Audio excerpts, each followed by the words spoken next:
Don't wanna sound full of myself or rude, but you ain't looking at no other dude. Cause you love me, so you think about a chance. You find yourself trying to do my dance. Maybe cause you love me. So then we try. And I slow down because you weren't used to how fast we touched. Let the way I die. And I knew I wasn't there, and I was gonna tear your ass up.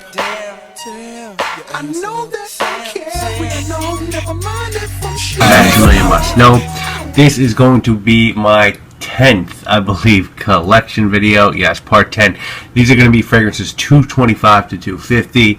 Really can't believe I'm at this point.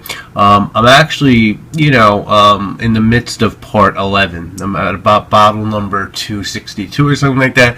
So part 11, fragrances 250 to 275 should be coming. My guess would be sometime in June, maybe early June, middle June, and then we'll see from there. Some people call these haul videos. I don't really look at them haul videos. It's just adding on to my collection, and every time I acquire 25 new scents in total, I'll make a video. And so let's go through. We've got some really interesting things to look at this time. Some of these will be reviewed, some won't. Some will be in starting lineup videos, some won't. Some will make the top 10 lists at the end of the year, some won't. So first off, an oddity. This is called Caribbean Joe, and the bottle sort of looks like a bamboo piece of wood. I found this really cheap at a discounter, and I was like, wow, a Caribbean fragrance that has nothing about it on Fragrantica or base notes, and I'm pretty sure there was good reason why. Not a very good scent. I thought this would be like a Tommy Bahama sort of thing going on, and it's not. It's just a really light eau de cologne, something that I'm not really a fan of. Could be on the top 10 worst list of 2014. So that was fragrance number 226. Next up, we've got one that is interesting and one I do sort of enjoy. This is Ungaro, just called Ungaro Man, I believe.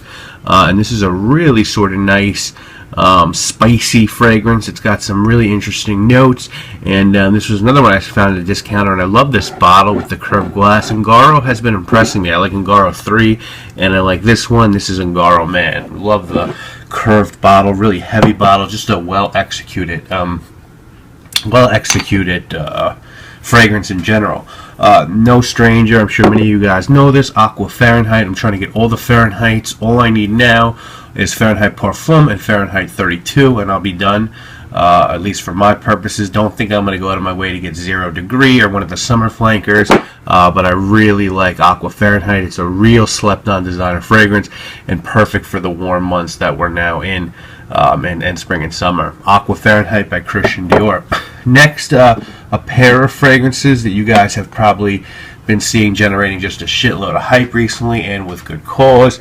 First, this is Insurrection Pure, the Aventus clone, and let me say this: I smelled Illuminine Fresco, and then I was like, psh, there's no Aventus, man. This is real close to Aventus, guys. Like, they hit the nail on the head with this one, and I'll never buy Aventus again. I'll tell you the truth. If I have access to this, and I don't know if I will, because I don't know if this is going to be produced anymore, because it's been sold out for a while now. But if it is, I can't see myself buying Aventus again with the batch variation when Insurrection Pure can be picked up for $20. And with Pure, I also went with this one, and this is just Insurrection Dark. And to compare this one to something, I'd compare it to either Spice Bomb, but more closely Eau de Bao by L'Occitane. I think that they're really close together, and this is a really great scent for $20. These also just have really nice presentation. So the bottles are nice, the metal's nice, the caps are heavy, and it comes in a beautiful boxes. So really big fan of the Rayanne fragrances, the two Insurrections. This one has just been my real workhorse for me so far this spring, and I think this is probably a top 10 designer fragrance of all time in my eyes. Just really solid, well blended fragrance, just really well done, and the type of quality you would expect from Chanel. This is a L'Homme by Chanel. Just this is bananas. I love this fragrance so much. I really can't explain how much I really do like it. These are two interesting ones, and I think that these are both really good. The first one is just called Zara Man Intense, and it's just sort of a bottle. It's from the chain clothing store Zara. It's got a nice atomizer, and this one's really gourmandy. It sort of like would remind you of like let me just spray a little on of like. Oh man, it's really good. Like a nutty, sort of sweet gourmand fragrance. Really like it. That's Zara Man Intense. And then I also went with the original Zara Man for this year. Every year they do a different Zara Man. And this is a beautiful apple and lemon fragrance. Really fruity. Really perfect for the hot weather. Zara Man, just regular. And again, you just twist it and your atomizer is right there. So these were each like, I want to say $20 for 90 mLs each. And I think they're both excellent fragrances. So if you see these, I'd give them a try and let me know what you think. Next up, this one, I've been trying to sort of get some designer fragrances that have been more difficult to acquire recently to add to my designer collection. So you'll see some more of those coming up this year. I really started that this year with getting. Well, I started it by getting Victor and Rolf Antidote, but I continued it by getting Nemo by Cacharel, and I really like this fragrance. This is like a woody candy, like a candied wood almost, if that makes any sense.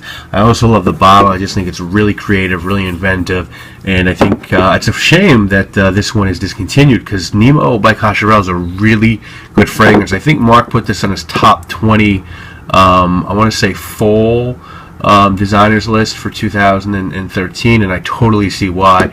Excellent fragrance by Cacharel from France. Another excellent one. I think the review of this is already up. Again, probably a top 10 designer fragrance, definitely for this year for me so far. You can expect to see this probably on an end of year list. This is just a bonkers fragrance. I love this. This is L'Eau d'Issy, but this is the Noir Absolute flanker that was did not come out in the United States. Very few places had this retail. I've seen auctions online go to $400, $500 for this.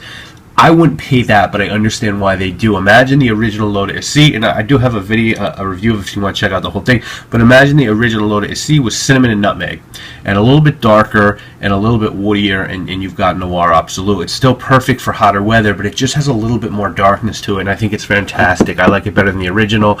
I like it better than any of the summer flankers. This is one of my top 10, definitely this year, designer fragrances that I've purchased. I cannot express to you guys how much I like L'Eau d'Issy. Noir Absolute, just a banger, a real certified banger. This one I have done a review on, and I'm sticking to my guns. This is potent as fuck, but man, is it a good fragrance. This is Fusion Sacré Louis by Majda Bakali. Just a great fragrance, and I've sort of conversed with Majda Bakali. I believe she's a subscriber of mine, and if you're watching this for whatever reason, Majda, great job. Bertrand Duchefort, who's the perfume on this, just knocked it out of the ballpark. Great gourmand fragrance, Fusion Sacré Louis by Majda Bakali. So here we have another one.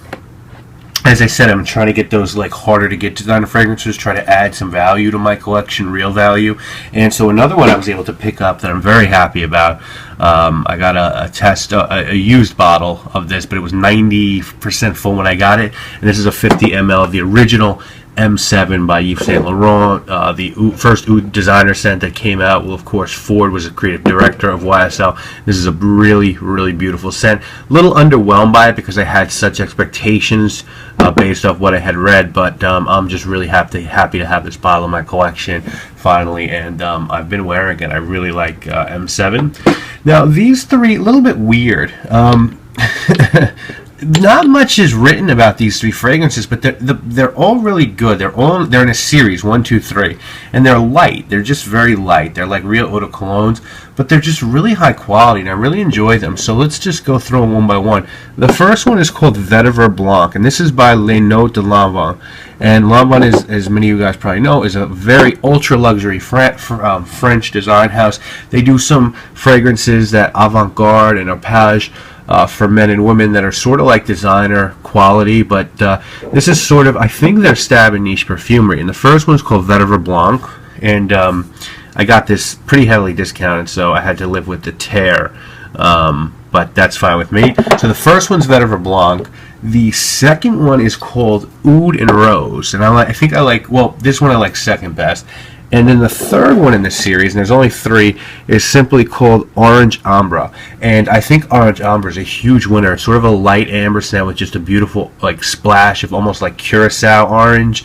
Really nice. These were all really good purchases. I got them all at TJ Maxx for I think $15 a piece. So really happy with these. These were made with a much higher quality than like a normal designer fragrance, but they're sort of not niche. You know what I'm saying? They're like a little bit lighter than like what I would expect a real niche scent to be, but definitely all winners. And again, these are fragrances I'm very glad to have in my collection. Another one I'm glad to have in my collection. I was just looking for like the right deal on this, and finally I found it. This is Marc Jacobs Bang. Marc Jacobs Bang. Really, really like this fragrance. I know it's just sort of like cedar and pepper, but I think it's really well done. And I want to check out the Bang Bang as well if I get a chance. This is another one I found really heavily discounted. I was like, I just have to try this because it's $6. And this is Canon. Canon's oud fragrance called Agarwood. It's obviously a very synthetic oud, but it's a great oud fragrance for someone who really doesn't know anything about oud and they want to take that initial toe dip into the oud world. Not a bad way to do it with this. So check out Canon Agarwood if you don't really know what oud's about and you want to sort of just get a sense of what oud smells like. But again, this is very poor quality synthetic oud. It's nothing like a real high quality oud. I hadn't had a Lacoste fragrance, and there's a couple I want to get, but I was at Century 21 a couple of weeks ago looking for a tie, and I saw this, and this is Lacoste Style and Play, and I like this. And I decided that this would be my first Lacoste fragrance. This is a really nice summer, spring fragrance. It doesn't actually say Style and Play anywhere on it, but it is called Style and Play, so I got that. This is one where if the review isn't already up, it's coming. This is DS and Durga's Burning Barbershop. And I don't want to talk too much about this, but it's supposed to smell like a barbershop splash, like a very light eau de cologne splash with lime and spearmint and vanilla that's been in a fire. So really burnt and scorched. And so it's a really interesting concept. Not as thrilled with the execution on this, but we'll save that for the video. DS and Durga's Burning Barbershop. First fragrance I got from that house, and I'll be looking to add some more. This is a Lush fragrance. This one is just vanilla-y, and this is the travel spray, and this is sort of a caramel vanilla gourmand fragrance, unisex fragrance.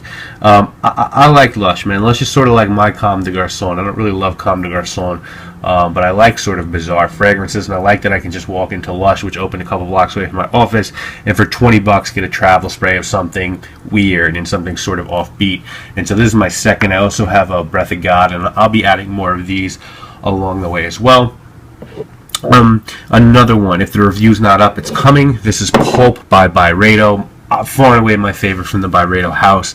There's a few others I want to add. 1996, Bal d'Afrique, possibly Accord Oud, but we'll see. But this was, I had to get this one first. I just had to. If you like fruity scents and you haven't tried this, what the fuck is wrong with you? Definitely check out Pulp by Byredo. Again, another one. If the review ain't up, it's coming. My first Profumum Roma scent. This one is called Dolce in Fondo. Bananas, crack rock, straight crack rock. No baking soda in this. This is just like pure cocaine in the pot, hardened up. Slam it right to your brain. 20 seconds of ridiculous bliss. Crack, crack, crack fragrance. Dolce in Fondo by Profumum Roma. Love this house. Definitely going to be adding more from this house to my collection. Another one, if the video isn't out yet, if the review isn't out yet, it's coming. Valentino Uomo. This has just garnered so much hype recently, and ever since it's made way to the US. It's a Nordstrom exclusive now. I grabbed it and I'm happy with it, but I'm probably not as happy with it as I think a lot of other reviewers are. Gorgeous presentation by Valentino though, and it's a really good fragrance, so I don't want to totally poo-poo it. It's just not as good as I think some other people might be explaining it. And then we're going to finish it out with two fragrances from the house of Inic Goutal, really fastly becoming a favorite niche fragrance house of mine, and I've got more coming from Inic Goutal, but I wanted to start out, and the two that I started out with are Nuit Etoile first, which is Starry Night, which is just pure beauty, man. Sweet orange, pine, and mint is how I would describe this. So if that sounds up your alley, orange, pine and mint. Definitely check this out. This is no joke. And then the other one I got from them is from their Orient collection, and this is called Myrrh Ardente, and this is sort of like a root beer like fragrance. It's got a lot of myrrh in it. It's got some other spicy notes in it, and it's an eau de parfum. This one is an eau de toilette, but this one's an eau de parfum. And I'm going to try to get all of the Orient collection. There's a incense one, and there's one called Amber Fetish, which I think is also just straight fire, and so they'll be in my collection as well. Anyway, that's it, guys. That's fragrances 225 to 250. Hopefully we'll get 250 to 275 in either at the very end of spring or at the beginning of summer. I thank you all so much for watching my videos. Please remember to hit like, comment, and subscribe. But you know I want you. You should stop running, babe. Trying to be the best girl, baby.